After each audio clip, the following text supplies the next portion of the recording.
Ashama harka fuuni akkam jirtu kabajamtoota daawwattoota Horni Miidiyaa kun qophii keenya gungummii torbanitti al tokko karaa Horni Miidiyaa isinii darbudha. Qophii gungummii keenya irratti keessumaa akka biyyaatti Oromoon maal gunguma ofiisaatti walitti kan jedhu keessumaa gidduu kan immoo akka biyyaatti maaltu gungumamaa jira kan jedhu qophii gungummii koo keessatti argatta. Qophii gungummii kana qopheessuun hanga xumuraatti immoo si waliin kan turu Allalisaa Dhaabaati. Egaa gungummiin kwarraa gidduu kana yookaan guyyoota torbeetti asitti keessumaa bakkoota garaagaraa keessatti qaama mootummaatiin bobba'ee humni milishaa bakkoota garaagaraa keessatti uummata dararsuu akkasumas immoo erga daa'ima isaanii qabanii booddee immoo daa'imni himuriif hin geenye yoo ta'e bakkootatti ajjeesaa jiraniif akkasumas immoo maatiin isaanii yoo ijoollee isaanii irratti ka'anii dubbatan bakkoota garaagaraatti rasaasaan ajjeesaa jiraachuun kun wal naman gaafachiisu gidduu kana keessumaa jechuudha.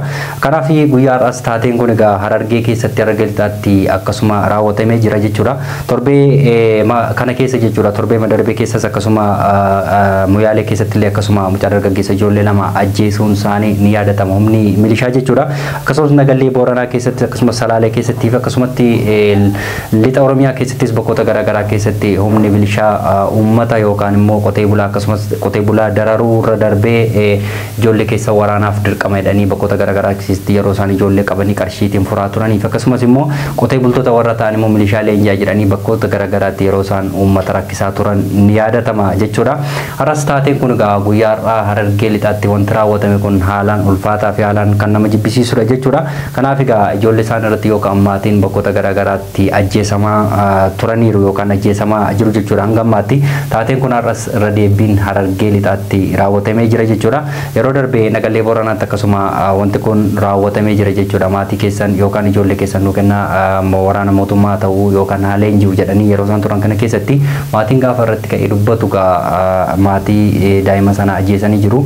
Akkasumas immoo ijoollee xiqqoo ganna shaniifaa yeroo isaan bakkeewwan garaagaraatti ajjeesaa jiran ni mul'ata humni milishaa kun jechuudha. Kanaaf egaa humna milishaa jedhee mootummaan torbee lama leenjii uummatatti gadi bobbaase egaa uummanni nagaasaaf qeessaaf qabeenya isaarra kan jiraanneef rakkoo guddaa kan ta'e keessumaa milishaa amma leenjii uummatatti bobba'ee jiru jechuudha. Kanaaf egaa milishaan amma leenjii jiru kun egaa oguma nageenya biyya keenya yookaan nageenya uummataa eeggatoo hin taane uummata dararsuu fi akkasumas uummata qeessaaf qabeenya isaarra jiru akka buqqa'uuf sababii guddaa kan ta'e tokko milishaadha jechuudha. Nama abdii kutateeru tokko yookaan immoo nama hojjetee yookaan nama hojii hin jaallanne akkasumas immoo nama oromummaa nama biyya hin jaallanne mootummaan filatee leenjisee kunoo uummatatti bobbaasee uummata Oromoo keessumaa uummata Oromoo irratti rakkoo guddaa kan ta'e milishaadha jechuudha. Keessumaa nageenyi bakkoota garaagaraa keessatti namni Oromoon akka walitti bu'uuf sababii guddaa kan ta'e milishaa amma torbee lama leenjii uummatatti bobba'eedha jechuudha. Kanaaf egaa bakkoota garaagaraa keessatti wanti amma milishaan keessumaa godinaalee Oromiyaa keessatti uummata Oromoo irratti keessumaa qotee bulaa irratti raawwachaa jiruu fi qotee bulaa irra darbee immoo ijoollee barachaa jirtu akkasumas immoo ijoollee ganna 15 gadii ganna 10 gadii yeroo isheen waraana mootummaa ta'a jedhee humnaan qabee dararsaa jiru milishaan mul'ataatti jira jechuudha. Kanaaf gama mootummaatiin wanti itti xiyyeeffatamee hojjetameerus jira hin fakkaatu. Kanaaf irra deddeebiin bakkoota garaagaraa keessumaa godinaalee Oromiyaa keessatti humni milishaa uummatatti raawwata uummata irratti raawwachaa jiru kuni gama mootummaatiinis wanti ilaalamee tarkaanfiin irratti fudhatameeru hin jiru. Yoo barbaade milishaan najjeesaa yoo barbaade siniidhaa yoo barbaades qarshiitiin daa'ima isaanii qabee birrii fudhata yookaan immoo qarshiitiin furaa jiraachuun kun irra deddeebiin raawwatamaa jira. Kanaaf wanti har'a Harargee keessatti ta'e akkasumas immoo Nagallee Booranaa keessatti illee ati waraana bilisummaa Oromoo yookaan ABO deeggartanii horii 50 ol nama tokko fuudhanii waraanni mootummaa makaampii keessatti gashatanii qalachaa jiraachuun isaanii ammas dhagahamaa jira. Kanaaf waa'ee waraana bilisummaa Oromoo akkasumas immoo waa'ee milishaa kun bakkoota garaagaraa keessatti rakkoo guddaa ta'eera jechuudha. Sababii waraana bilisummaa Oromootti uummanni rakkachuun kun egaa waggoota keessumaa waggoota jaati asitti erga muummee ministeera Itoophiyaa aangoo qabateetii booddee rakkoo guddaa yookaan rakkoo hamaa ta'eera. Waraana bilisummaa Oromoo yookaan immoo ABO waggaa 6 dura miti kan hundaa'ee waggaa dheeraaf waraana bilisummaa Oromoo yookaan immoo ABO kun hundaa'ee jira. Bara mootummaa wayyaanee yookaan bara mootummaa TPLF aangoorra ture sana keessayyuu waraanni namoonni maatiin waraana bilisummaa Oromoo yookaan yookaan immoo warreen adda bilisummaa Oromoo deeggaran maatiin isaanii qeessaaf qabeenya isaanii marra jiraachaa turanii amma garuu waggoota jaate asitti nama hidhatee laga jiru otoo hin taane namoota maatii mana jirutu rakkina hamaaf dararaa guddaa argaa jira sababii waraana adda bilisummaa Oromootti jechuudha. Keessumaa itti xiyyeeffatamee waggoota jaate asitti kan hojjetamaa jiruuf keessumaa immoo waggaatti asitti erga finxaaleeyyiin Amaaraa hundeeffame akkasumas immoo erga mootummaa milishaa hidhee bakkoota garaagaraa keessatti nama abdii kutatee leenjisee immoo bakkoota garaagaraa keessatti irra deddeebiin sababii waraana adda bilisummaa Oromootti uummanni qeessaaf qabeenya isaa irraa buqqaa jiraachuun isaa kun guutummaa biyyaatti beekamaadha. Kun wal nama gaafachiisa jechuudha. Kanaaf Harargee lixaatti wanti ta'e akkasumas immoo gidduu galattiif akkasumas immoo Yaalee Nagallee Booranaa fi Salaalee keessatti wanti ta'amaa jiru kun haala rakkisaadha. Kanaaf yeroo man wanta achi keessatti ta'u gaa oolumaan kan laallu ta'a gara fuulduraatti jechuudha. Qabxii koo yookaan gungummii koo lammaffaatti yeroo darbu gaa humnoonni finxaalee Amaaraa fi mootummaa gidduutti gaa irra deddeebiin ammas lolli kun daran hammaatee jira yookaan ulfaachaa jira. Humna qilleensarraa fi humna lafarraatiin gaa keessumaa bakkoota garaagaraa keessumaa naannoo Amaaraa keessatti lolli guyyaa har'aas adeemsifamee jira jechuudha. Droonii fi lafarratti lolli har'a gaggeeffamee baay'ee ulfaataadha jedhamaa jira. Kanaaf egaa keessumaa bakkoota garaagaraa keessatti gama mootummaatiinis afaanoo booji'eera kan jiru gama gara finxaalee Amaaraatiinis immoo waraana mootummaa booji'eera akkasumas immoo ajjeeseera kan jiru kun ibsi kun babbahaama jira. Garuu guyyaa har'aa wanti addatti ta'e egaa Goojjam keessatti egaa waraanni mootummaa gadhiisee bahuunsaa guyyaa har'aa immoo dhagahamee jira jechuudha. Kanaaf egaa bakka sanatti egaa finxaaleen Amaaraa yookaan immoo faannoo kan jedhee of waamu kun immoo achi keessatti waraana mootummaa ari'ee yookaan immoo ajjeesee bakka sana dhuunfadhee yookaan immoo bakka sana qabadhee jira kan jedhu ibsa har'a baasee jira jechuudha Goojjam keessatti. Kanaaf guutummaa guututti waraanni mootummaa yookaan waraanni amma aangorra jiru jechuudha warreen makalaakaa humna mootummaan achi jiran suni hundi isaanii gadhiisanii ba'anii guutummaa guututti faannoon Goojjam keessa qabatee jira jechuudha godinaalee akkasuma aanaalee garaagaraa. Kanaaf egaa wanti kun yookaan immoo waraanni mootummaa kun maaliif bakka sana gadhiisee bahee kan jedhu sun wal nama gaafachiisa. Maalumaafuu walitti bu'iinsi isaanii kun yookaan immoo akkasuma lolli finxaaleeyyii Amaaraa fi mootummaa gidduutti haalaan ulfaate kuni Goojjam keessatti har'a gadhiisee bahuunsaa kun immoo wal nama gaafachiisa. Yeroomti kan deebisu ta'a jechuudha lola isaanii gidduu kana.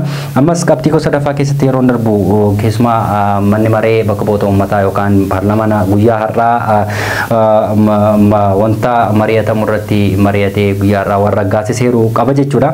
Keessumaa egaa manni maree caffee bakka bu'ootaa yookaan paarlaamaan har'a uummanni achirratti taa'e yookaan immoo paarlaamaan achi keessa bakka bu'oota ta'anii kan achirratti hirmaatanii paarlaamaan har'aa isa duriirraa amma tokko fooyya'insa qaba jechuun ni danda'ama. Keessumaa waa'ee gibiraa irratti akkasumas diinagdee akkasumas immoo liqii biyyoota biraarraa Itoophiyaan fudhatte irratti mariin tokko tokko ta'amee jira. Kana keessatti mormii guddaan mudatee jira jechuudha paarlaamaa kana keessatti har'a. Keessumaa gibiraa irratti bakkoota garaagaraa keessatti karaa hojjettoota mootummaa akkasumas qaala'insi jireenyaa biyya Itoophiyaa kana keessatti rakkisaa fi dararaa jiru akkasumas immoo miindaan dabalame jedhee miindaan otoo hin dabalamiin hojjettoonni mootummaa rakkina guddaaf jirra jedhanii yeroo isaan har'aa irratti kakkaasaa turaniif akkasumas immoo diinagdeen fooyya'eera kan jedhu kun sobadha yeroo isaan jedhanii paarlaamaa keessatti guyyaa har'aa dubbatanii argamaatti ture jechuudha. Kanaaf namoota muraasaatiin mormiin cimaan har'aa gaggeeffamee jira paarlaamaa keessatti. Maalumaafuu egaa muummeen ministeera Itoophiyaa wanta ofiisaa karoorsee hinuma raawwata yookaan immoo hinuma ragga'a jechuudha. Karoorfame yookaan immoo akka murtaa'uuf muummee ministeera Itoophiyaa paarlaamaatti kan dhiyeesse ragga'eema jira jechuudha. Kan isaan jedhan hundi isaanii garuu mormiin namoota 8 hanga 9tu morme jechuudha waa'ee gibiraa fi akkasumas diinagdee akkasumas liqii biyya Itoophiyaa irratti jechuudha. Kanaaf egaa wanti amma ta'amaa jiru keessumaa paarlaamaa keessatti wanti miilana amma yookaan kan guyyaa har'aa ta'ame kun fooyya'insa guddaa qabaa caffee bakka bu'oota uummataa irratti jechuudha.